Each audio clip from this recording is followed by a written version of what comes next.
என்னை பார்க்குற most of the people என்ன கேட்குறாங்கன்னா, உங்க பிஸ்னஸ் ஸ்டார்ட் பண்ணுறதுக்கு எப்படி உங்களுக்கு இனிஷியல் இன்வெஸ்ட்மெண்ட்ஸ் 20 lakhs கிடைச்சதுன்னு கேட்குறாங்க.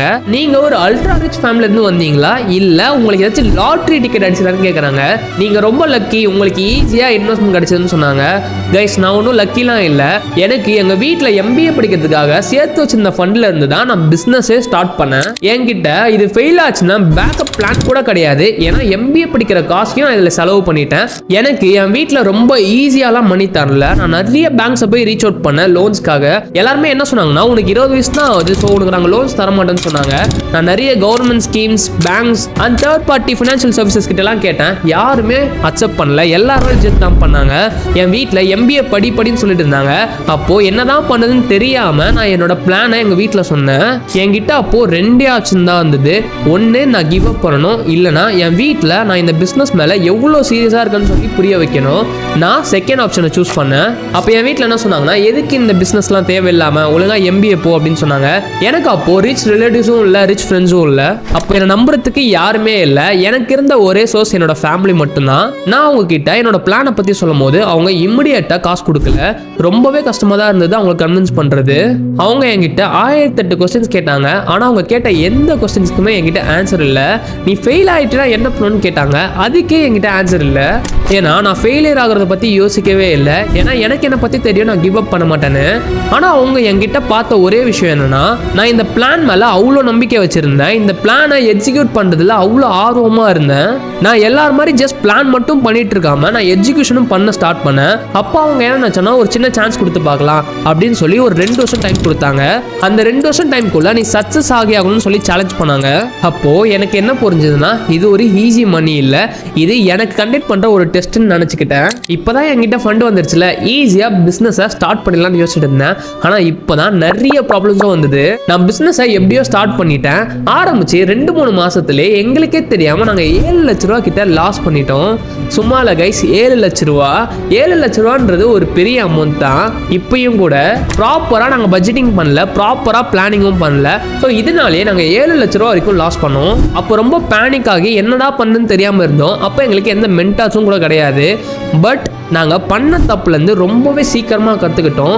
நான் ஒரு ஃபாஸ்ட் லேர்னருன்றனால என்னால் ஈஸியாக கற்றுக்க முடிஞ்சுது. நிறைய பேர் என்ன சொல்லுவாங்கன்னா, getting money is the most difficult பார்ட்டுன்னுவாங்க. ஆனால் நான் என்ன சொல்லுவேன்னா, உங்களுக்கு அதை எப்படி யூஸ் பண்ணணும்னு தெரிஞ்சுக்கிறது தான் ரொம்பவே கஷ்டமான விஷயம்னு. இப்போ எல்லாருமே என்ன நினைப்பீங்கன்னா, உனக்கு 20 லட்ச ரூபா வந்துச்சு, அதனால நான் பிஸ்னஸை ஸ்டார்ட் பண்ணிடுவேன்னு நினைப்பீங்க. ஆனால் நான் என்ன சொல்கிறேன்னா, என்கிட்ட அந்த 20 லட்ச ரூபா இல்லைனாலும் என்னால் பிஸ்னஸை ஸ்டார்ட் பண்ண முடிஞ்சிருக்கும். நான் அந்த ஃபண்டுக்காக வெயிட் பண்ணிட்டு இல்லை, நான் பிஸ்னஸை ஸ்டார்ட் பண்ண போகிறேன், அதுக்காக தான் வெயிட் பண்ணியிருந்தேன். நான் 20 லட்ச ரூபா வச்சு பிஸ்னஸை ஸ்டார்ட் பண்ணியிருந்தேன்னா நான் இப்போ இந்த அளவுக்கு இருந்திருக்கேன். அதே நான் எந்த அமௌண்ட்டும் இல்லாமல் ஸ்டார்ட் பண்ணியிருந்தேன்னா என்ன ஒரு 1 வருஷம் இல்லை 2 வருஷம் அடிஷ்னலாக எடுத்திருக்கோம். அவ்வளோதான் வித்தியாசமே தவிர என்னால் என்னோட பிஸ்னஸை ஸ்டார்ட் பண்ணாமல் இருந்திருக்க முடியாது. ஸோ இதுலேருந்து என்ன தெரியுதுன்னா, உங்களுக்கு மணி தான் தேவைன்னு கிடையாது, மைண்ட் செட் தான் எல்லாமே. எப்படா நீ காசே இல்லாமல் பிஸ்னஸை ஸ்டார்ட் பண்ணிருப்பேன்னு யோசிக்கிறீங்க. நான் 20 லட்ச ரூபா வச்சு ஓன் கிச்சன், வெப்சைட், டீம் எல்லாரையும் வச்சு ஸ்டார்ட் பண்ணோம். அதே அந்த 20 லட்ச ரூபா இல்லைன்னா எந்த பாசிபிலிட்டியோ அந்த பாசிபிலிட்டி வச்சு பண்ணுவோம். ஓன் கிச்சனை இல்லைனா என்ன, நிறைய கிச்சன்ஸ் இருக்கே, அவங்கள வச்சு யூஸ் பண்ணலாம்னு சொல்லி அவங்க கிட்ட டேரெக்டாக போய் ஆர்டர்ஸ் கொடுப்போம். ஸோ இப்படி பண்ணலாம். டெலிவரி பார்ட்னர் ஸ்விக்கி இருக்காங்க, வெப்சைட்டே தேவையில்லை, மார்க்கெட்டிங்க்கு சோஷியல் மீடியா இருக்குது. ஸோ அப்படி இருந்தாலே எங்களால் 0லேருந்து கூட ஸ்டார்ட் பண்ண முடிஞ்சிருக்கும். ஆனால் என்ன கொஞ்சம் டைம் எடுத்திருக்கும். இதனால தான் நான் சொல்கிறேன், உங்களுக்கு மணி தேவையே கிடையாது, நீங்கள் ஸ்டார்ட் பண்ணுறது தான் ரொம்பவே இம்பார்ட்டன்ட். நீங்கள் எதுவுமே இன்வெஸ்ட் பண்ணாமல் ஸ்டார்ட் பண்ணியிருந்தீங்கன்னா உங்களுக்கு லாஸ் ஆனால் கூட எந்த லாஸும் கிடையாது, டைம் அண்ட் எனர்ஜி மட்டும் தான் லாஸ் ஆகியிருக்கும். ஆனால் எனக்கு நான் லாஸ் ஆகிருந்தா 20 லட்ச ரூபா வரைக்கும் லாஸ் ஆகியிருக்கும். நிறைய பேர் என்ன சொல்லுவாங்கன்னா, என்கிட்ட காசு இல்லை, எக்ஸ்பீரியன்ஸ் இல்லை, நெட்வொர்க்கிங் இல்லை, இதனால தான் நான் பிஸ்னஸ் ஸ்டார்ட் பண்ணலன்னு சொல்லி எக்ஸ்கியூசஸ் மட்டும் தான் கொடுத்துட்டு இருப்பாங்க. அப்போ என்கிட்ட என்ன இருந்தது, என்கிட்ட ஒரு இன்டர்ன்ஷிப் எக்ஸ்பீரியன்ஸ் கூட இல்லை, என்கிட்ட மணியும் இல்லை. ஓகே, அது இனிஷியல் இன்வெஸ்ட்மெண்ட்லேயே செலவாயிருச்சு. 2 மாதம் கழிச்சு எங்கள் பிஸ்னஸை ரன் பண்ணுறதுக்கே எங்ககிட்ட காசு இல்லை. இப்போ நாங்கள் எப்படி 1.5 வருஷம் வந்திருக்கோம். ஸோ மணி தான் பிஸ்னஸை ரன் பண்ணுறதுக்கு ரொம்ப இம்பார்ட்டன்ட் கிடையாது, நீங்கள் அதை எப்படி எக்ஸிக்யூட் பண்ணுறீங்கன்றது தான் இம்பார்ட்டன்ட். நான் யோசிச்சுட்டு மட்டும் இல்லாமல் ஆக்ஷன் எடுத்தனால தான் எங்கள் பிஸ்னஸ் இந்த அளவுக்கு க்ரோ ஆகியிருக்கு, நானும் க்ரோ ஆகியிருக்கேன். நீங்கள் யோசிச்சுட்டு எக்ஸ்கியூஸ் மட்டும் கொடுத்துட்டு இருந்தீங்கன்னா எதுவுமே ஆக மாட்டீங்க, உங்கள் டைம் தான் வேஸ்ட் ஆகும். அண்ட் அந்த ஜாப் ட்ராப்குள்ளே நீங்களும் மாட்டிப்பீங்க. உங்களுக்கு நான் ஒரு உண்மையாக சொல்லணும்னா, உங்களால் இன்னைக்கே பிஸ்னஸை ஸ்டார்ட் பண்ண முடியும்.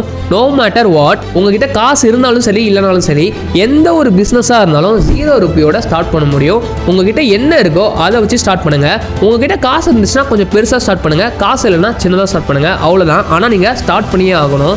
நான் ஏன் இவ்வளோ வாட்டி சொல்கிறேன்னா, நான் மட்டும் ஸ்டார்ட் பண்ணாமல் இருந்திருந்தேன்னா என்னால் இந்த அளவுக்கு ப்ராக்ரஸ் பண்ணிக்க முடியாது, எந்த ப்ராக்ரஸுமே பண்ணிக்க முடியாது. நான் பண்ண ஒரே நல்ல விஷயம் என்னன்னா, நான் ஸ்டார்ட் பண்ணேன், அவ்வளோதான்.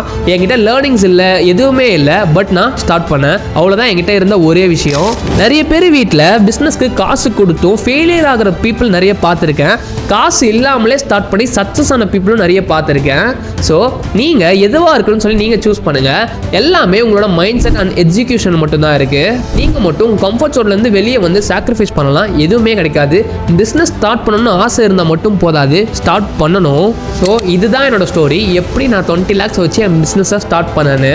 அண்ட் பிஸ்னஸ் ஸ்டார்ட் பண்ணுறதுக்கு காசு இருந்தால் மட்டும்தான் ஸ்டார்ட் பண்ண முடியும்னு நினச்சிட்டு இருந்தீங்கன்னா இந்த வீடியோ பார்த்துக்கப்புறம் உங்களுக்கு தெரிஞ்சிருக்கும் பிஸ்னஸ் ஸ்டார்ட் பண்ணுறதுக்கு காசே தேவையில்லைன்னு. You need to start and the money will follow. Subscribe if you want to see the truth about entrepreneurship.